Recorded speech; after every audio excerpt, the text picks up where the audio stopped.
All Hit Radio.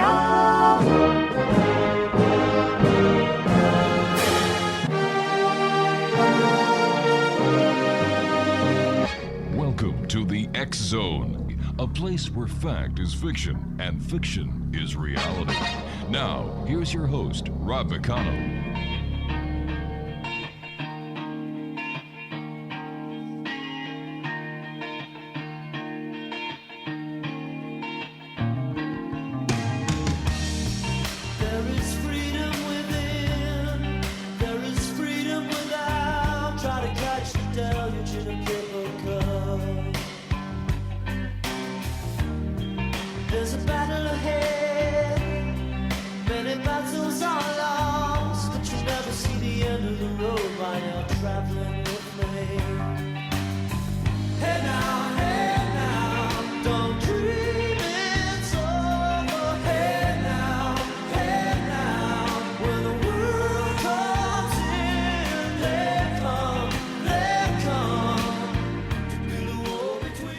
And welcome back, everyone. This is the X Zone. I am Rob McConnell. We're coming to you from our broadcast center and studios in Crystal Beach, Ontario, Canada. If you'd like to send me an email, xzone@xzoneradiotv.com. On all social media sites, X Zone Radio TV.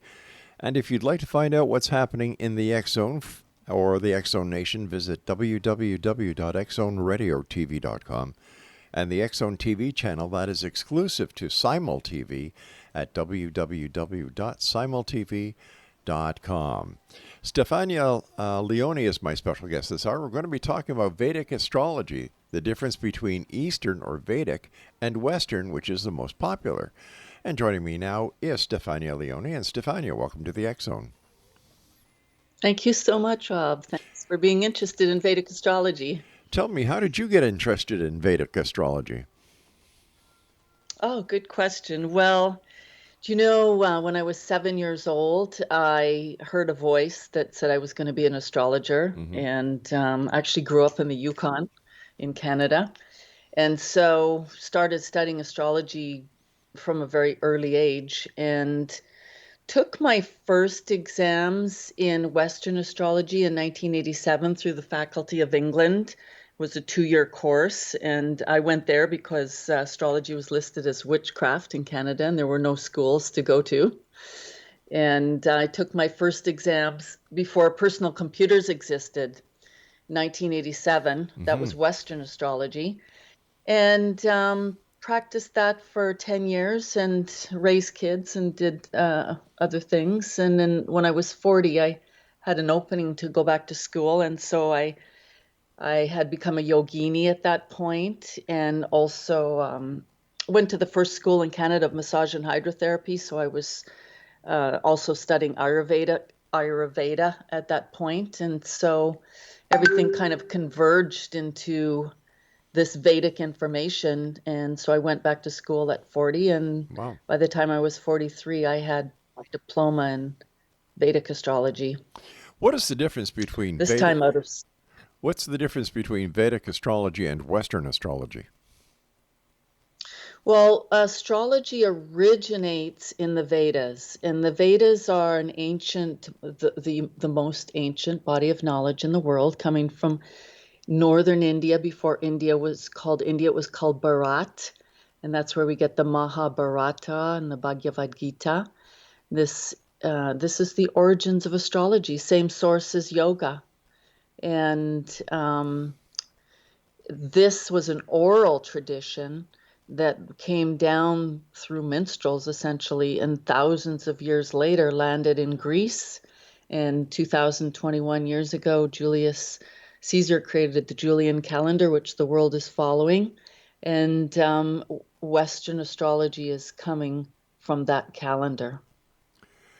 Now, when it comes to the actual charting of Western versus Vedic astrology, how do the two charts differ? So the Western is based on the Julian calendar. And when the astronomers created this calendar, they had the astronomy correct at that point, but they clearly didn't know about the precession of the equinoxes. And so that's not factored into this calendar that the world is following. Whereas the Vedas, when they showed us how to calculate the charts, we don't even know, 20, 30,000 years ago, they based it on true star time, sidereal time. And the way that they calculated it then is the same way we calculate it today, because it's just pure astronomy and pure math. There's nothing mystical about creating the chart. And essentially, the Western chart is based on a calendar that's not in sync with actual sidereal time.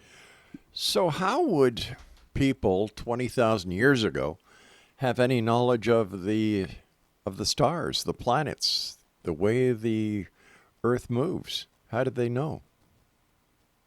Oh, good question.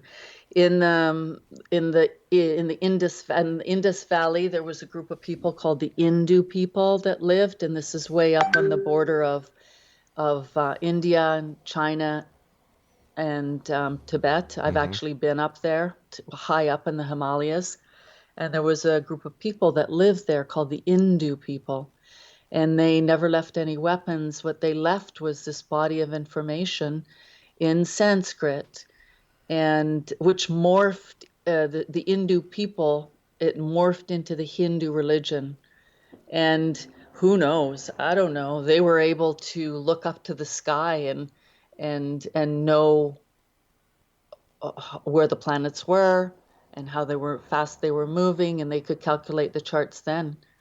That's a mystery to me, but I'm pretty sure they didn't fall out of the trees and were close to apes. This is a highly sophisticated system. Now, when you're doing a chart for someone, how long does it take you to do the chart? Do you use the actual charting, or do you now use a computer?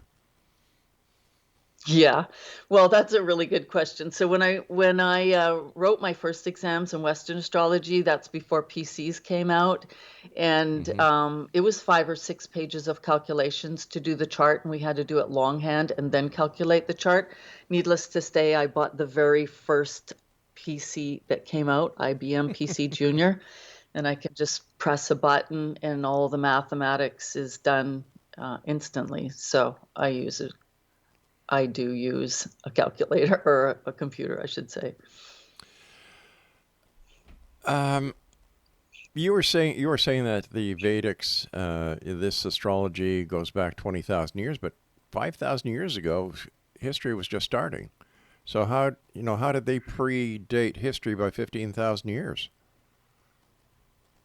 Well, history wasn't really just starting 5,000 years ago. I mean, we can look at these ancient cultures. You can go to China, you can go to India, you can go to South America, and we have ruins that are older than 5,000 years. Yeah. There were ancient cultures that were, I think, much greater than the ones that we have now. So when we're looking at the information that was left by these people in the valley, in the Himalayas, do you have any idea how they might have had the knowledge that they had in order to create Vedic astrology? I find this fascinating. Yeah, I find it fascinating too. I've been studying this now for 40 years, and I'm just as fascinated today as I was when I began. And the reason I'm so fascinated is because I see it working. And clearly, this group of people were extremely intelligent.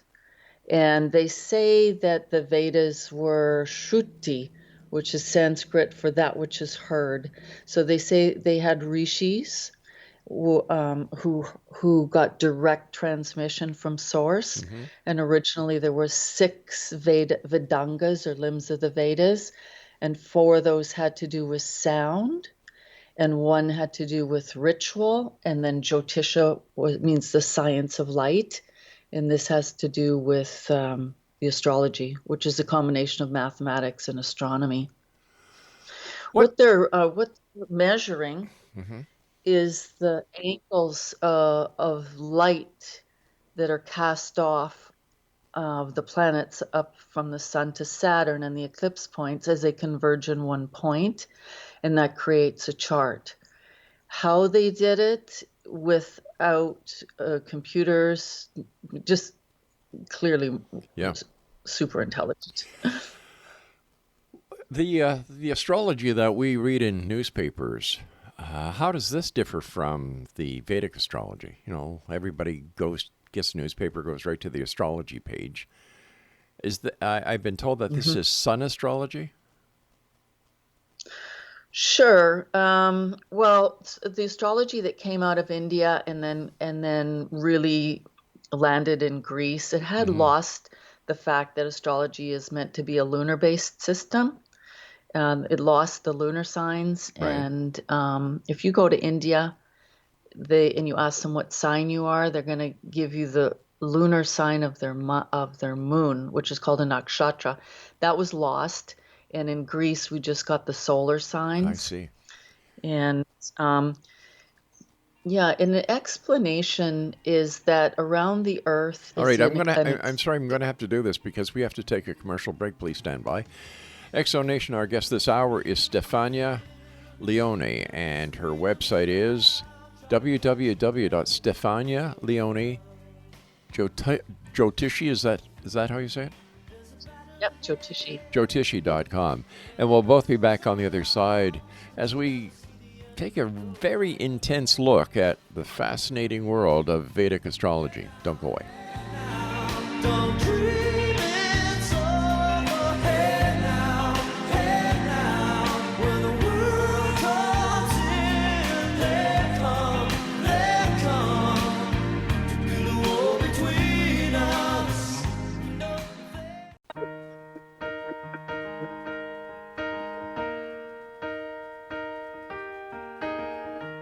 Where is the moment we needed the most?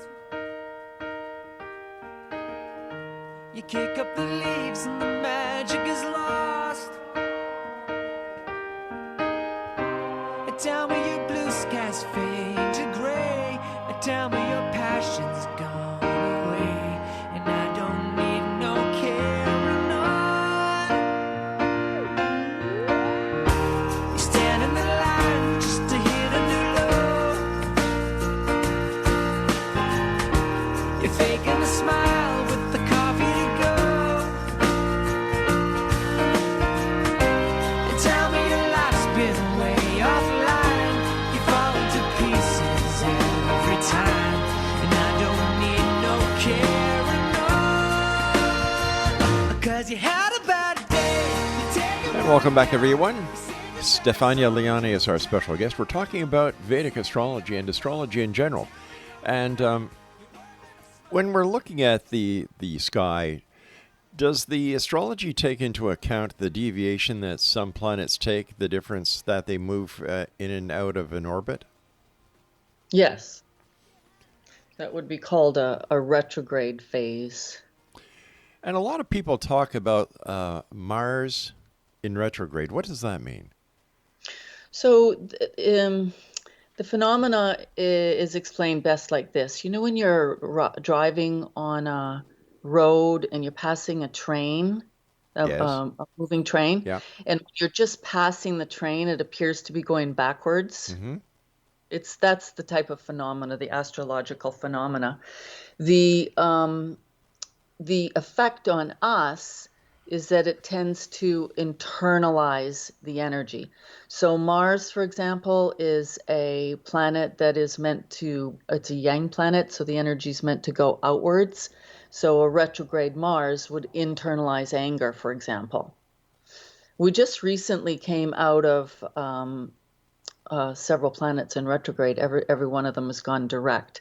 And that you can lose things when planets are retrograde. When Mercury's retrograde happens 3 times a year for 3 weeks each time. And I've watched it for years. And there's just more accidents, more mishaps, more miscommunication. It's well documented. When Pluto was taken out of the equation as being a planet, did this affect astrology? It didn't affect Vedic astrology. So when I was a Western astrologer, which I did for 10 years, we did use the Neptune, Uranus, and Pluto. When I moved into Vedic astrology, we don't use those outer planets. Not to say that they didn't know that they exist, but we don't use them. So I no longer use those planets. And I studied from the best. One of my very first teachers was Jeff Green, who wrote the book on Pluto. So I went deep into Pluto. I just don't use it anymore. It's actually like a different animal. Vedic astrology is really a different animal than Western astrology. Is it more precise? So precise. When I was a Western astrologer, I used to exhaust myself, and I used to exhaust my poor clients because I was looking for answers.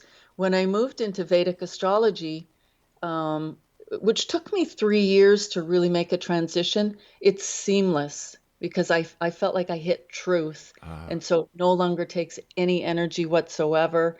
I'm just relaying information to people. I'm not trying to fix anybody. It's just really explaining to people their karmic code, their light matrix. I see it like all of us as a snowflake stamp. It's like explaining the interface of who you are personally in regards to the universe that you live in, and what's your energetic interface, basically. So what information, if somebody listening tonight wants you to do a personal chart for them, what information do they need from you? Or do you need from them? I'm sorry. I need location, birth location, birth year, birth day, and if possible, birth time. Right. If we get birth time, then it becomes more precise. If not, then I don't guess. I never guess, and I never profess to think that I know. But astrology, the first house or the rising sign is based on the eastern horizon at the moment of your birth, and that changes 30 degrees every 2 hours. So we can more or less narrow it down generally. I do want to explain something, Sure. though, to our listeners. Astrology is based on this. Around the Earth is the ecliptic, and it runs 10 degrees north and 10 degrees south of the equator. And within that are all the fixed constellations. And the moon moves 13 degrees and 20 minutes per day against the fixed constellation. So every 13 degrees and 20 minutes is a new lunar sign of the ecliptic. And it's like a whole sign. And there's information embedded in each of these 13 degrees and 20 minutes, just as there are in the zodiac signs. So that's sort of the primordial level of what astrology is.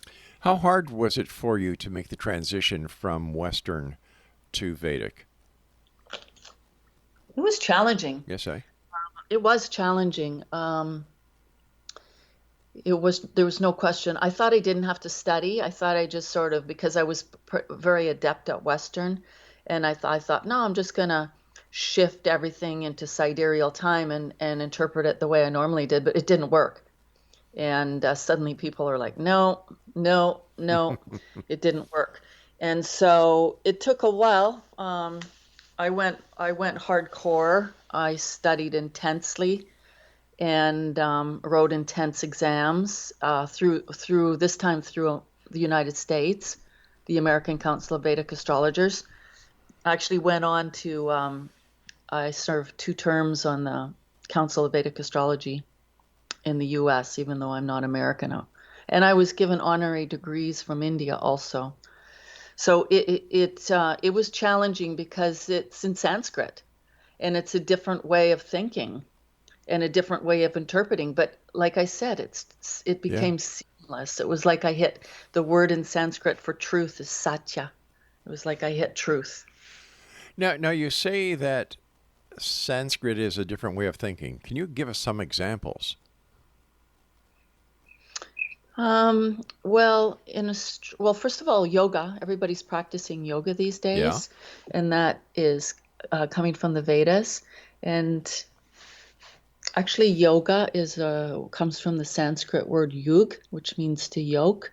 Hmm. And we find yogas throughout the Vedas. So, for an example, Ayurveda, which means the knowledge of life, that teaches us how to take care of the body. So, kapha, pitta, vata, a lot of people have heard, is that the body's just made up of elements, a mixture of elements, and that our food and is our medicine, and so is our exercise, and we just have to learn how to work the yoga, if you will, like the combination. It's the combination of two or more. Could be plants, could be exercises. It could be like exercises with breath and concentration creates a third outcome. In astrology, we've got combinations of planets together joining causes a third outcome. Medicines joined causes a third outcome. Does that help? Yeah, it does. So basically, it's a combination of body, mind, and spirit. Sure, Yeah. that's for yoga. And they say, that if you're lucky, then God joins. This is the magic of yoga. In astrology, it's it's explaining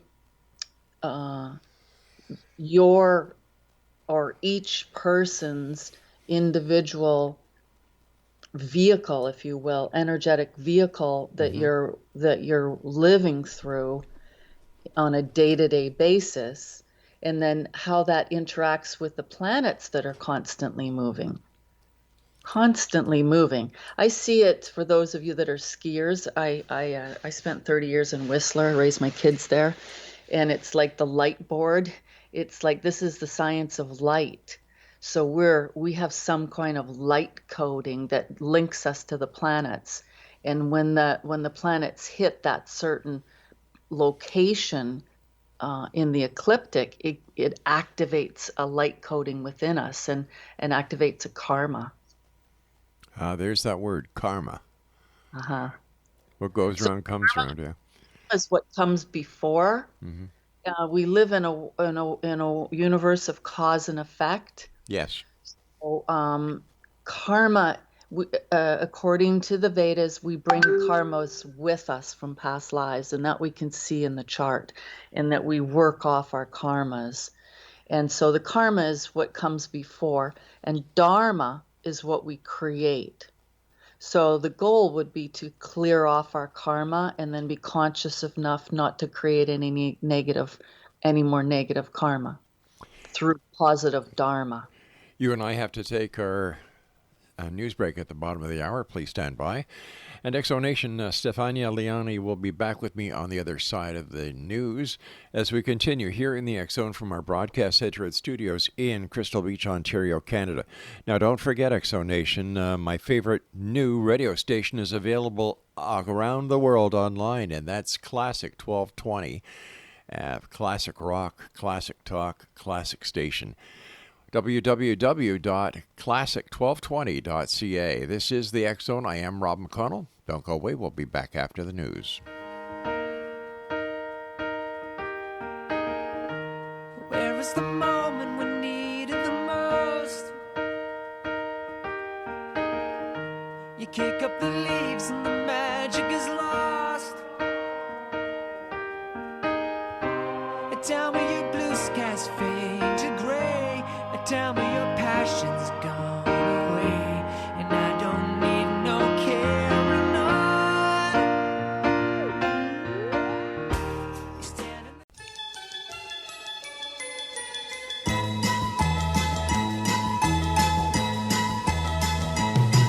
I was born in the wagon of a traveling show. My mama used to dance for the money they'd throw.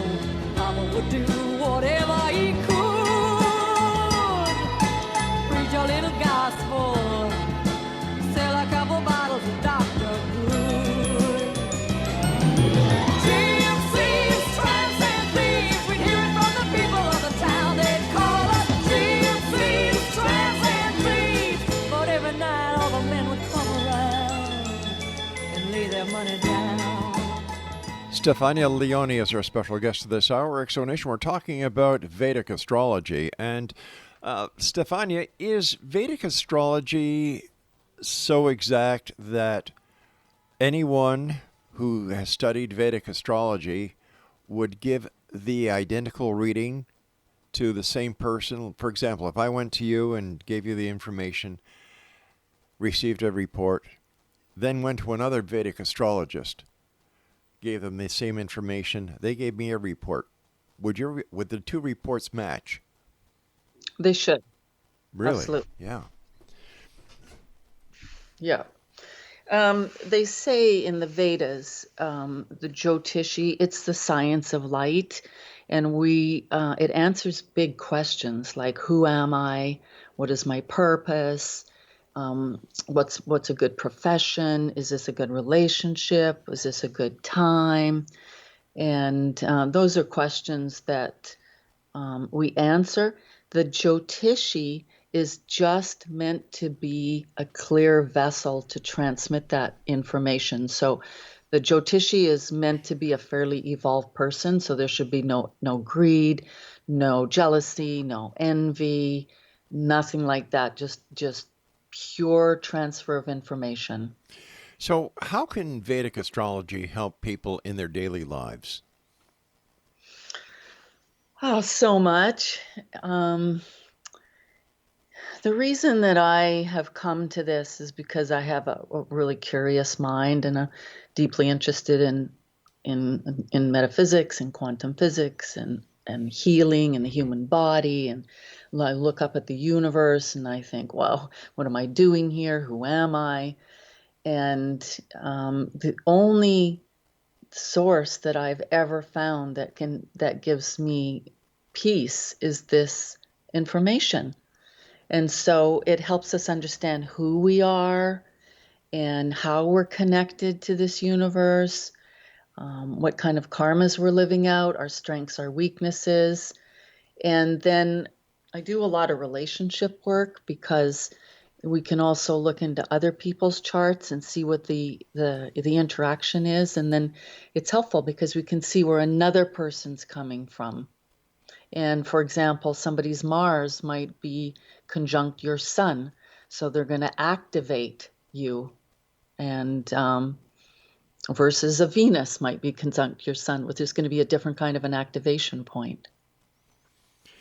If somebody goes to you and they have their date of birth and the information you need, and they supply you with another person's name, date of birth, and so on, how do you treat that? Is there anything that is unethical about giving information about another person who is not there themselves? That's a very good question. I do that kind of work quite a lot. There's a lot of people looking into relationships, especially nowadays. I only take the person's first name, and I don't. I don't go deep. I don't try to find out anything more about the person. I'm just strictly looking at the interaction of the planets. What does Vedic astrology tell us about the current state of the world? I was kind of hoping you'd ask that question. What we have right now, and I do in my work stay away from politics and religion, although I am very current. The most important transits that I see to date are the eclipse points, and they change every 18 months. And September 20th, 2020, we went into the cycle with Ketu's in Scorpio and Rahu is in Taurus. And this takes us until March of next year. And there is Ketu represents loss and confusion, and Scorpio represents power. So we are seeing that. The other thing that's been happening is Saturn and Jupiter have been traveling together for the most part of the year. Jupiter's about to change here for good. and they've been traveling together in Capricorn. Saturn and Jupiter would be at war with one another because they have opposite effects. But Capricorn is the government or the governments of the world. Jupiter is about to move shortly, and I believe that we will start to see a lot of rebellion. And then the eclipses will move in March. They'll move into Aries, and we should see a significant shift at that point. For the good or for the bad? I have a really good feeling about things lately. I think it's going to be for the good. Excellent. Now, as an astrologer, or because you know so many other Vedic astrologers, did anybody see the onset of COVID?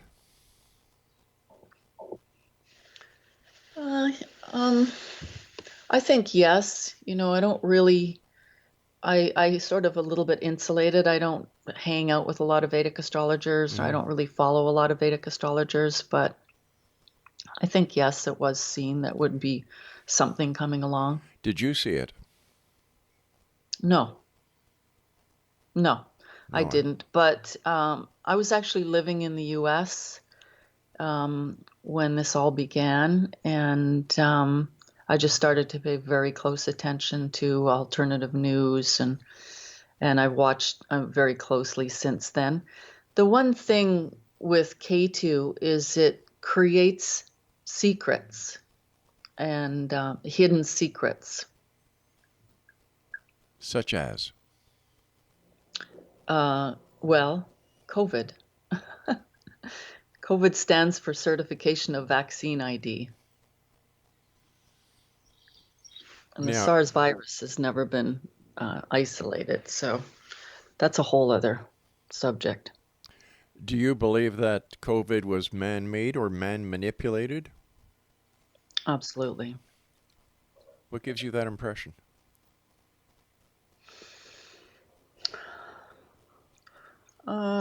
Well, I guess you could go back and listen to Bill Gates' TED Talk, or you could listen to Fauci the year before that said that there was going to be a pandemic. The U.S. was going to be having a pandemic. And there were all kinds of warning symbol signs, and then if you listen to the different doctors that are studying what's in these vials, see that we've got many things, including graphene oxide and parasites. And I'm not anti-vaccine. Vaccines are actually a homeopathic treatment. Sure. So if you're going to treat a vaccine, there should be whatever it is that you're treating, there should be a bit of that in the vaccine. The problem with these non-vaccine vaccines, they're not vaccines, is that they contain a lot of other substances. Where do you see Vedic astrology in the future? Oh, it's such a valuable tool. I think the world is waking up. It is definitely a tool, I consider it the greatest metaphysical language on the planet, and it's a tool for awake humans. And we certainly have the Great Awakening happening right now. There's so many people practicing yoga and meditation and taking more responsibility for their health. This pandemic will cause that. And as people become more conscious and more awake, they'll look for tools that resonate on that frequency. And Vedic astrology is a remarkable tool for helping navigate life. It certainly seems that frequency plays a lot, as well as vibrations, when it comes to the metaphysical world. Right. Everything's frequency. Everything's energy. Everything breaks down into light. Everything breaks down into light. But isn't light just a component of different frequencies? Mm-hmm. Yeah. And there's different, we're living in different frequencies. I think that's even during these crazy times where there's going to be people that are really suffering and then people that are not suffering at all. Well, I want to thank you so much for joining us tonight, Stefania and Exo Nation.